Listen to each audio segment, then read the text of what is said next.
Hi, good morning, everyone. I'm your teacher for today, Teacher Shelly, for our week 49th, day 1 of our Maritime English lesson.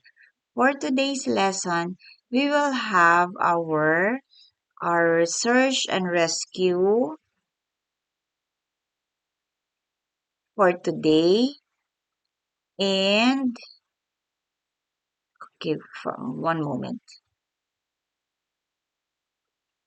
All right. So, our topic for today is all about the search and rescue, fundamental and initial response. All right. So, our lesson agenda will be all about the introduction and emergency drills and different scenarios of search and rescue. Okay, the examples are the man overboard. We have to know the definition of it, the roles of the crew, the how we communicate, and the other equipments to use. What are the risk factors, the distress signals, the search methods, and the drill reviews. And of course, we have a Q&A. Okay? So, for the introduction to search and rescue, we will know about the meaning of search and rescue. So, it is a critical emergency operation at sea drills, no? Of course, to prepare the crew, how to respond quickly, how to do it properly, how to do it calmly when someone is in danger. All right? And this is all about saving lives. Okay, how we communicate. And since this is a teamwork, we have to have a discipline. So the basic lesson for today focuses on understanding and the initial response to do for, of course, the foundation of all search and rescue operations on board. Okay. So here, the lesson objective is to understand, okay, the concepts, the different terminologies, the immediate crew actions during emergencies. So that is our lesson objective. And always remember that real emergencies, okay, seconds matter, okay? Every second counts. And knowing what to do, knowing what to do immediately can, of course, determine whether a person survives or not. Okay? So by the end of this lesson, the the the crew should learn or should be able to learn what is search and rescue means. You can explain the meaning of that. You can identify the common terms used on board, how you are going to do the reporting. Okay? And also the crew should be able to understand the first actions, okay, to take or to make during this emergency or during an emergency, and you can recognize the importance of fast reporting and coordination with the other team. Okay, next. For the definition of search and rescue, of course, this refers to a coordinated operations to locate and assist the persons in distress at sea. Okay?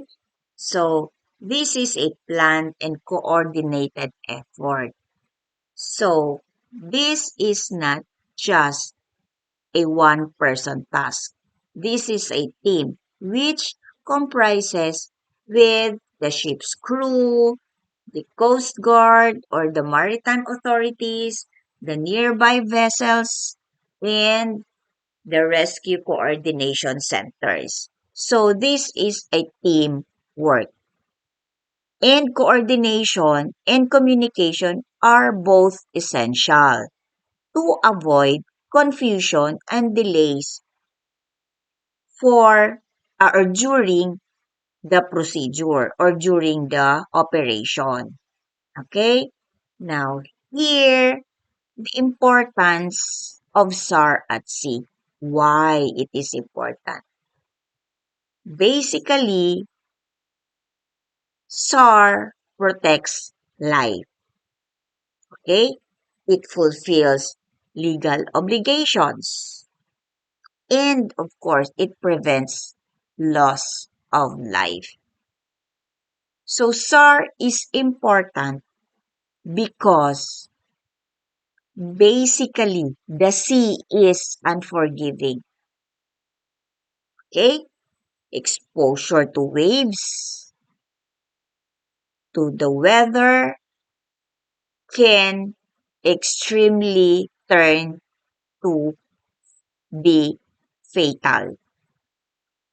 So every seafarer has a moral and legal duties to assist those in distress. So early search and rescue response, of course, it increases the survival chances of the casualty. Okay? So we have to know or explain this to the students or to the crew members that SAR saves lives. Okay? It prevents small incidents from becoming a disaster. Okay? So we have our own responsibilities because it can save life. Okay? Life. So in every maritime industry, uh, in maritime industry, SOLAS, or there are international regulations like SOLAS, the UNCLOS, and the IMSAR, governed by the SAR operations. Okay, SOLAS. These are all guided by international maritime laws. Safety of life at sea, SOLAS. This requires the ships, of course, to assist the person in distress and then maintain the emergency readiness.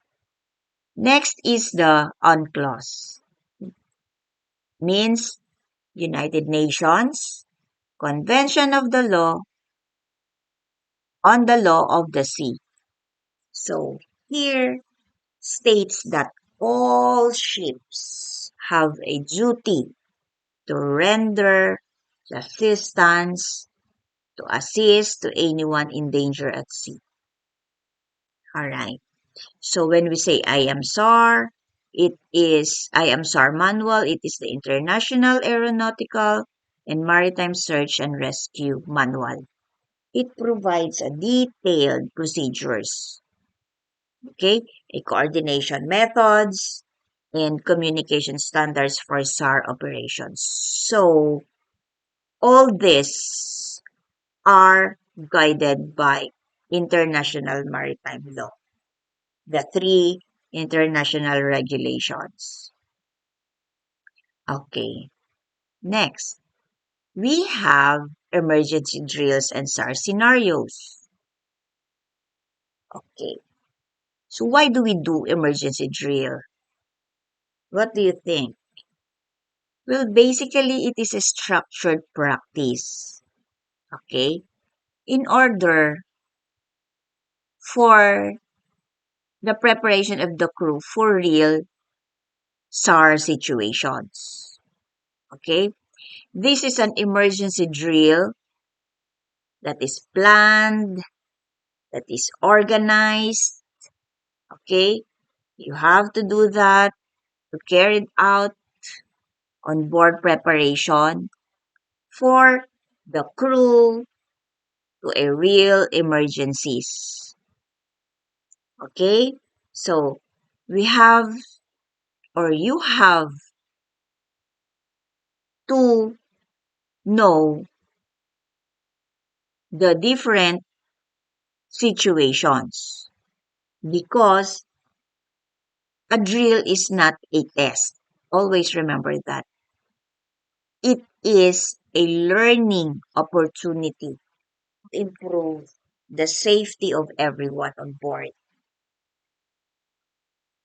And then we have to emphasize that drills are done according to number one, the company procedures. Next is the international regulations. And third, the vessel's emergency plan. Okay?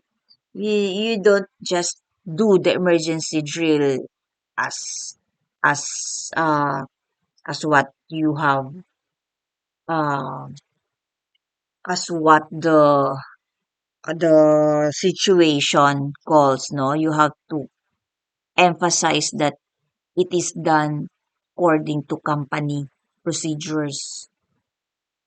You have to follow the international regulations and the the vessel's emergency plan.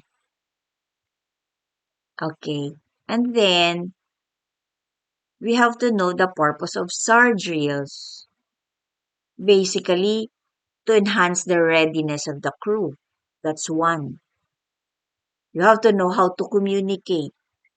You have to know how to have a teamwork. That is the purpose of the SAR drills. How we can respond immediately and correctly during the actual situations.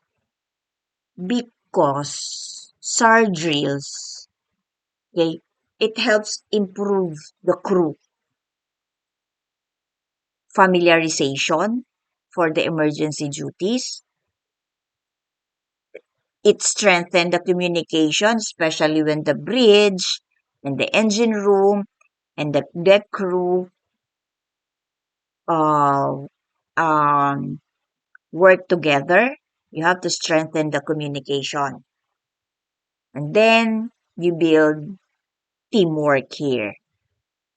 Okay? That's very important. Where every crew members should know their roles to avoid confusion, of course. Okay? So, meaning teamwork here saves lives. Okay. The common SAR scenarios, what are those? Man overboard, meaning a person accidentally falls into the sea. Man overboard. So, in this situation, it requires immediate alarm. It requires visual contact. It requires maneuvering. You have to be attentive. You have to focus. Man overboard. As well as, of course, for the missing crew. If there is a missing crew, meaning the casualty cannot be located during watch. So this may lead to an onboard search. Okay? So next, there's also a distress vessel. Common SAR scenarios. Distress vessel.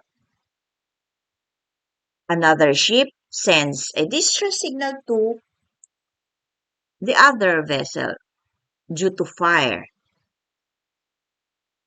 Maybe there's flooding or maybe there's an engine failure happening. So you call for a distress signal. Okay, from the nearby vessels so that they can assist. And we have abandoned ship. The crew here leaves the vessel due to extreme danger, of course. So search and rescue focuses on locating lifeboats or life rafts. Okay. We'll discuss about the man overboard. What do you mean by that? And what are you going to do? Man overboard, as I said, is a person accidentally falling onto the sea. Okay? So, it's whether from the deck, he falls from the deck, he falls from the gangway, or while working near the ship's side. So, in MOB, this is one of the most time critical emergencies at sea. Critical. So, the speed of response should be done. The visibility of the casualty. The sea and the weather conditions must be considered here. Okay? So, during MOB, anyone can raise the alarm, not only the officers. Okay? It's not only the officers, anyone. The soonest, okay? As soon as you discover that there's a man overboard, right away you shout, man overboard, and then raise the alarm. Even if you're not the officer, even if you're only the deck cadet, you shout and then you raise the alarm. Okay, what are the causes of man overboard? Okay, the man overboard slips, okay, the common cause. And that maybe the floor is wet or there's an oily decks, okay? Next cause is the rough seas causing loss of balance. Next, sometimes you're fatigued. So it leads to poor awareness and of course slow reaction because you're fatigued. Sometimes common cause of man overboard, the poor safety practices. Okay? Such as not wearing your PPEs during, work hours.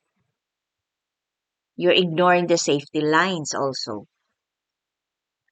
So it's preventable, no? The man overboard is preventable through good housekeeping, proper footwear, adequate rest, following the safety procedures. So prevention is always better than rescue.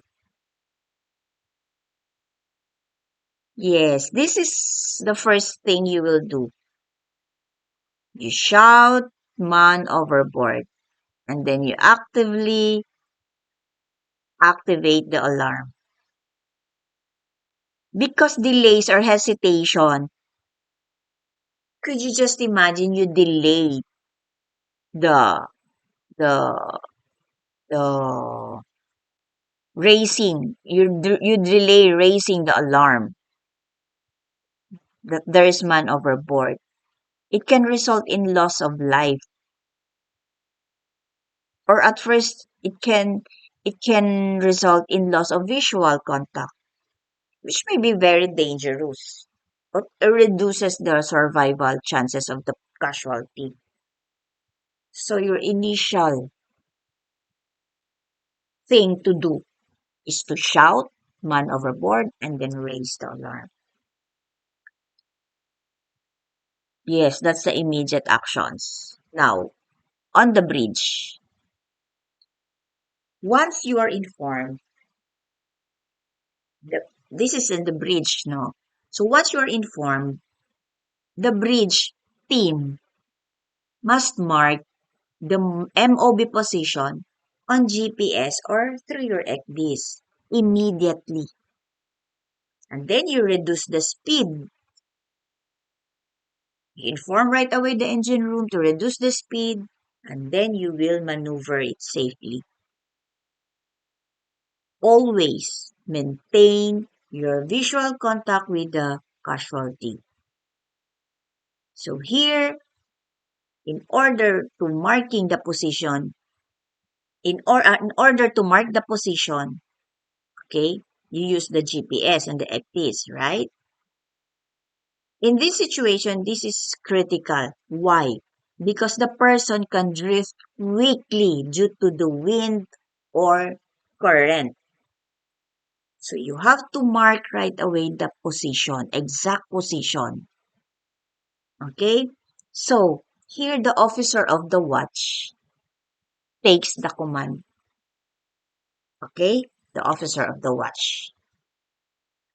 And the responsibility here of the lookout is to maintain a continuous sight. Okay? So that you can keep eyes on the casualty at all times. You can point continuously towards the person in the water. So, by doing that, by doing the responsibility of the lookout, it helps the bridge maintain the position. Okay? It prevents confusion during maneuvering. And, of course, especially during heavy, heavy waves, no? Or low visibility.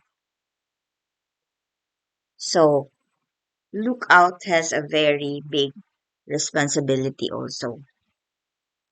Okay. The lookout must never stop pointing until the rescue is complete. For the life buoys, okay, you have to throw that immediately, okay?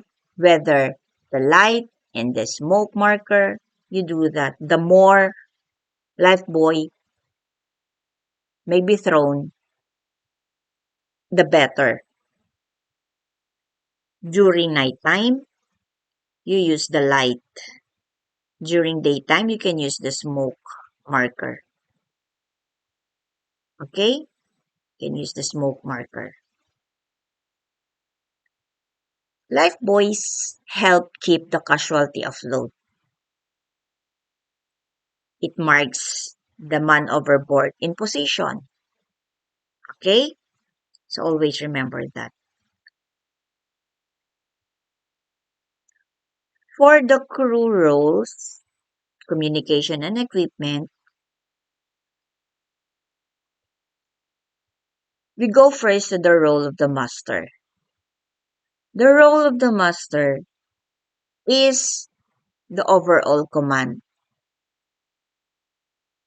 or it is also called the decision making authority. Okay. The master has the full responsibility and authority during search and rescue operation. He makes the overall command of the emergency. He makes the critical decisions based on safety, the weather, and the ship's condition. And he is the one who coordinates with the Coast Guards, the RCC, and the nearby vessels, and to make sure the compliance with international regulations. Okay? Even though the master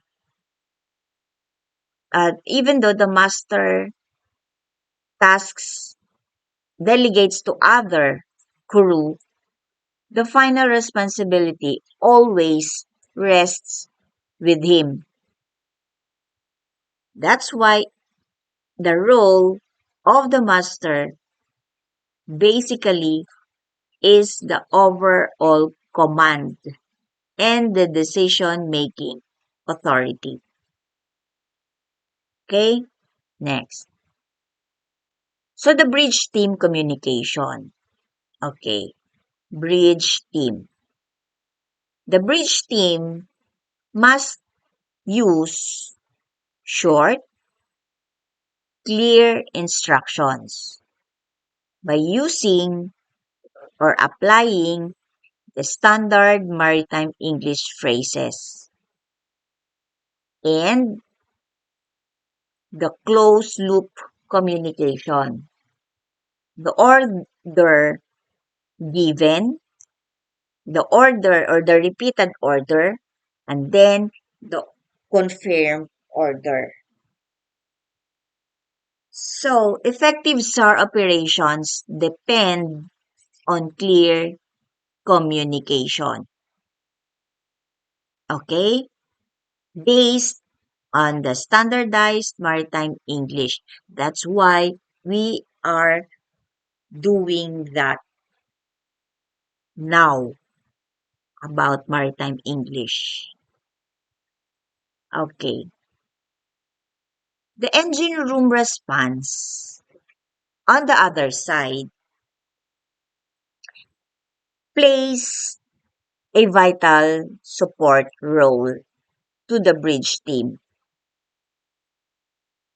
Now here, engine room team must stand by the engines for immediate maneuvering once the bridge team will instruct the engine department to stand by the engine for immediate maneuvering. So, the quick response, okay, speeds up the direction, okay, of the vessel. So, you have to follow all the commands from the bridge. So, basically, sudden engine movements may require during man overboard recovery. Okay? And then the engine readiness directly affects the rescue success. Okay? So from the bridge team to the engine room should have a clear communication with each other. Okay? So the role of the crew members.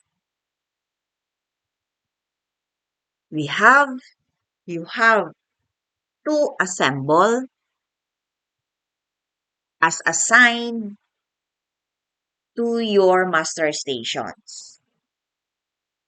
And then from there, once you hear or once the sound alarm is raised, you or the crew members must proceed directly to your assigned master stations. You bring your PPEs, your rescue equipments, and then if you're already at the master station, you wait for further instructions from your superiors or supervisors or from your seniors. So, discipline here at the master stations prevents chaos during emergencies. Okay? Okay. We go to the use of searchlights. Of course, lights during night operations is important. Of course, it improves the visibility, no? So searchlights are critical during nighttime or not just during nighttime, also for low visibility operations. Okay? Next for here. Um, Searchlights, okay, must be handled carefully. Of course, to avoid blinding the rescue team. You have to handle that correctly or carefully. In order, also, you have to carefully handle that one to maintain the focus on the target area or on the person. Okay? So, searchlights basically helps locate the casualty in the water. Excuse. Because it illuminates the rescue boats and the lifebuoys, and it assists the bridge during maneuvering. Okay? So every team has a role. And here, the role of the rescue boats primarily means recovering the person or persons from the water. So, rescue boats are specially designed to approach the casualty safely. That is our aim. And then recover the persons from the water and then provide immediate assistance to the person. So, using the rescue boats, it requires a trained crew, of course. It requires a proper communication with the bridge, no? So also, it requires a safe launching and recovery procedure. We will not just use the rescue boats whenever we want to, okay? So, so rescue boats are often the most effective way to physically recover an man overboard, a man overboard, especially in calm and moderate conditions. But during rough sea situations, it's so really difficult. It's also dangerous for the rescuers to do that. Okay, so we can only use the rescue boats in calm and moderate situations or conditions. Okay, now for the PPEs, of course we know this, the personal protective equipment. You have to have the life jackets, or you have to have your helmets, and you have to have your safety harness. No, you have to use that to protect, of course, the rescuers from becoming casualty. No, so you have to protect yourself first. So because how can you rescue if you're how can you rescue the casualty if you yourself will become the casualty, right? So PPE is mandatory. It is not an option. It is a mandatory to be must be worn correctly at all times. Okay? So next is the environmental risks and survival considerations. So, environmental risk, yes. We have to consider the wind, the waves, and the sea state, and the visibility. So, when we say wind, okay, it's so difficult to do the rescue, the search and rescue operations if there's a strong winds because it pushes the casualty away from the vessel, no? And it makes the ship maneuvering and also the rescue boat operations very difficult, and it increases the sea spray, so it reduces the visibility. That's why wind is also a factor to a successful SAR operations. Also, we will consider the waves and the sea state. How can you rescue the casualty if there's a high waves, right? It can hide the casualty from view, and it makes very difficult to throw a life buoys accurately if there is a big waves. And also it creates a danger conditions or dangerous conditions for the rescue boats and for the crew. That's why waves and sea state is also a big factor to a search and rescue operation success. And lastly, the visibility. How can you rescue if there's a poor visibility due to rain, due to fog, or if it is very dark? It slows down the search operations, no? So casualty here is very hard to spot, especially without light or if he has no reflective gear. So here it requires the use of searchlights. Really, the radar also and the lookout coordination. It's so really difficult. Not just like the environmental risk, but the hypothermia risk. The cold water exposure of the casualty reduces the survival time. So, when you say a hypothermia, this is a dangerous drop in body temperature. It occurs quickly when a person is immersed in cold water.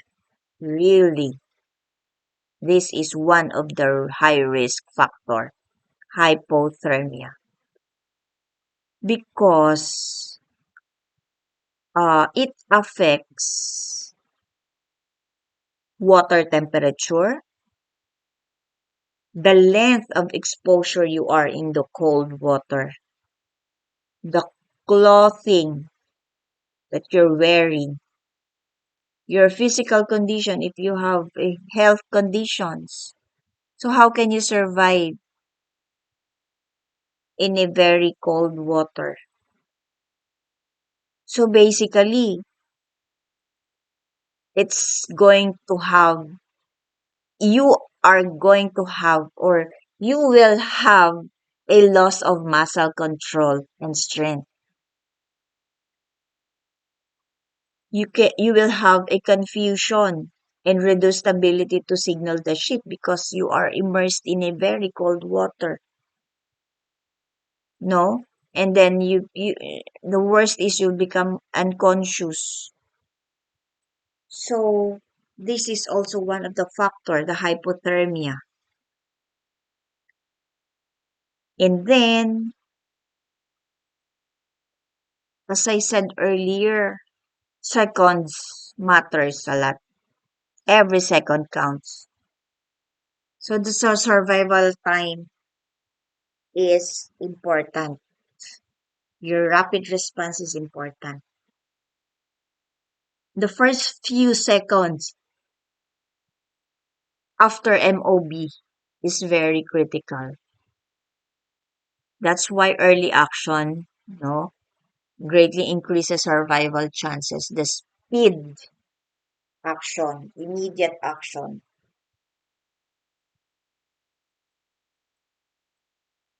So the distress signals, we have the search methods and the drill. Distress signals overview. Okay. There are specific uh, distress signals to use to alert the nearby vessels or authorities or rescue authorities in order for the vessels to request urgent assistance. One way is to have or to call for a mayday via VHF. Second, you can do distress signals through visuals like the flares, the lights, and the smoke. And on the electronic side, you can use your appear, your emergency position, indicating radio beacon, Okay, you can use that. You can use the SART, the Search and Rescue Transponder, and of course the AISR, the Automatic Identification System Search and Rescue Transmitter. You can use that.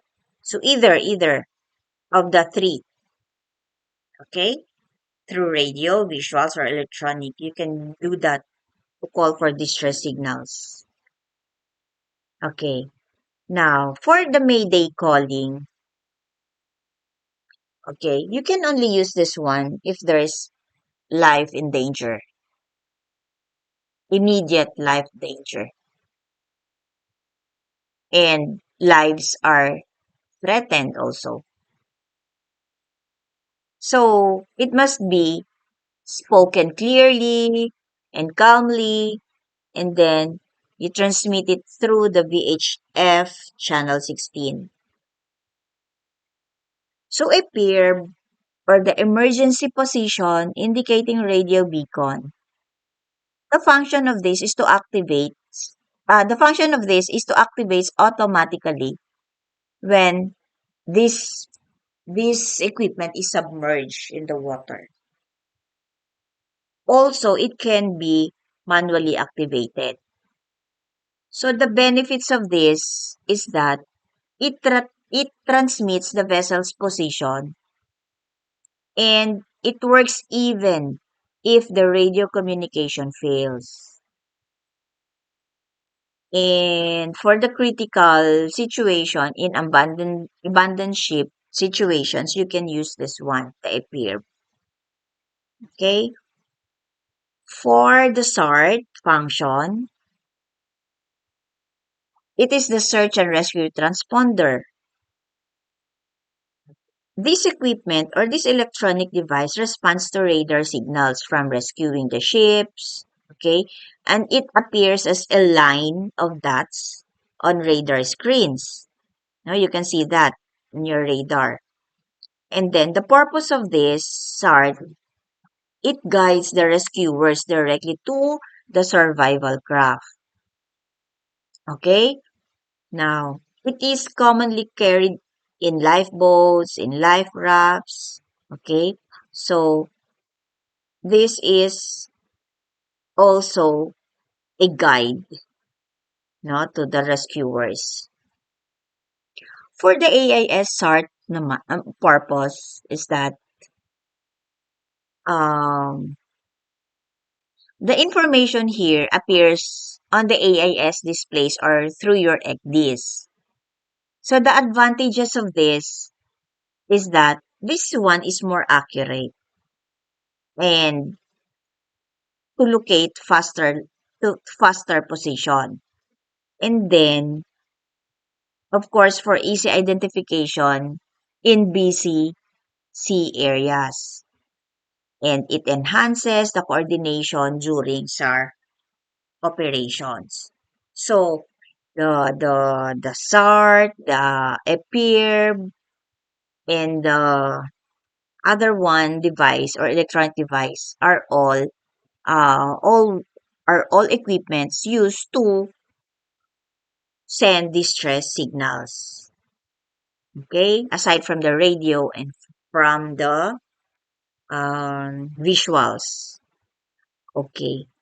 So on our last part, we will have our Q&A, our question and answer. All right.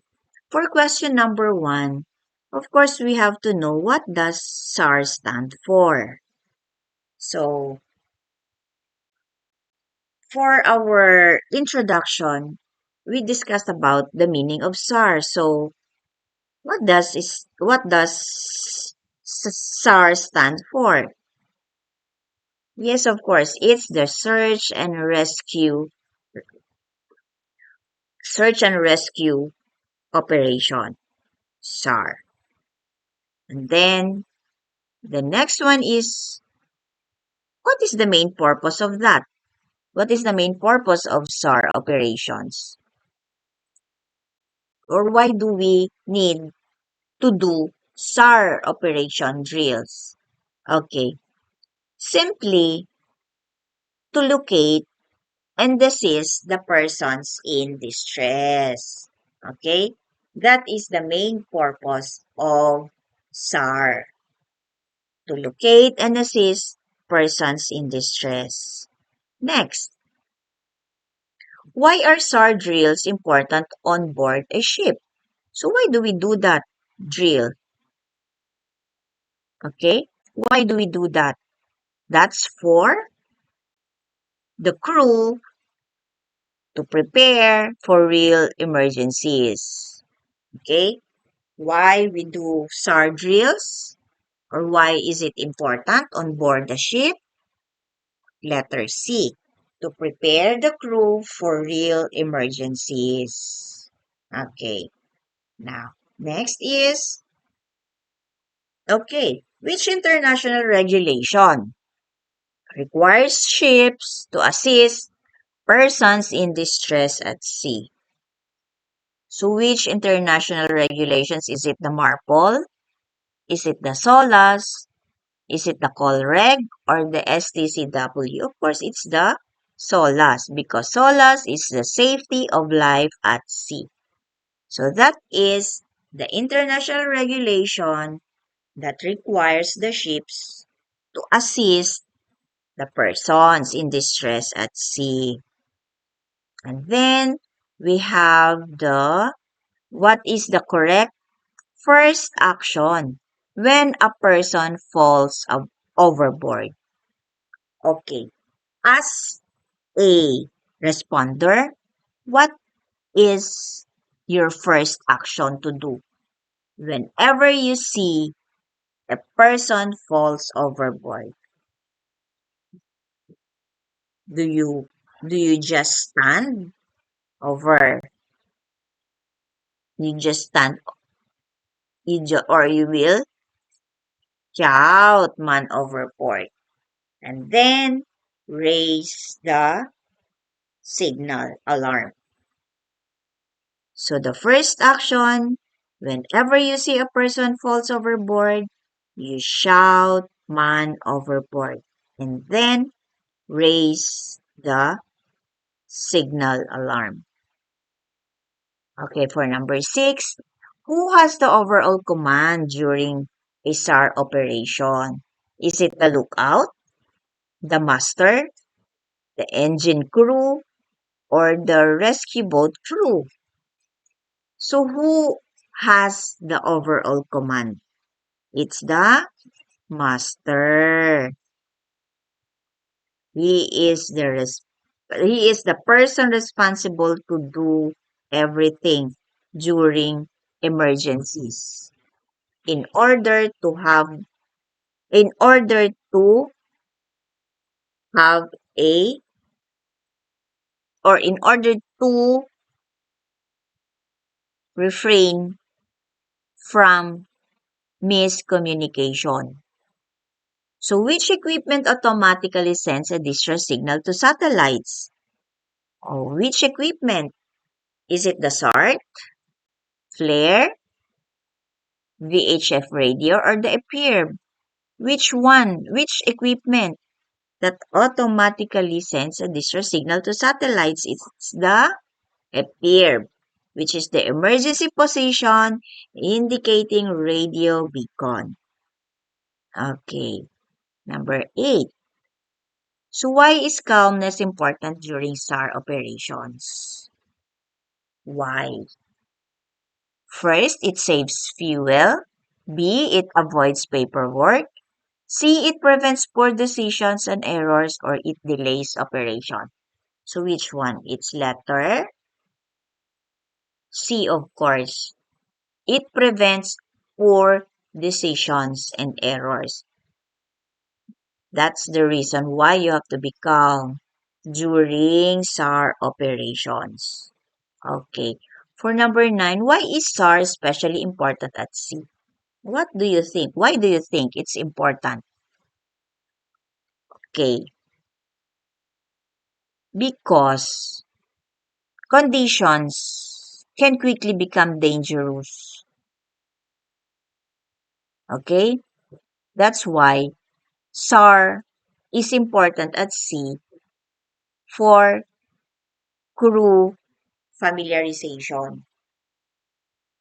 Okay? Then for number 10, so what is one legal duty of the seafarers related to SAR? Each crew has legal duties. So one is to assist the persons in distress at sea. That is our main duty or your main duty as a crew member. Your legal duty is to assist the persons in distress at sea. So, okay, all right. So we're done with our lesson for today about search and rescue. This is only our part 1. So by Wednesday, we will continue with this of our part 2, again still with search and rescue operations. Okay. So I'll see you all on Wednesday, everyone. This is again your teacher for today, Teacher Shelly. So have a good day.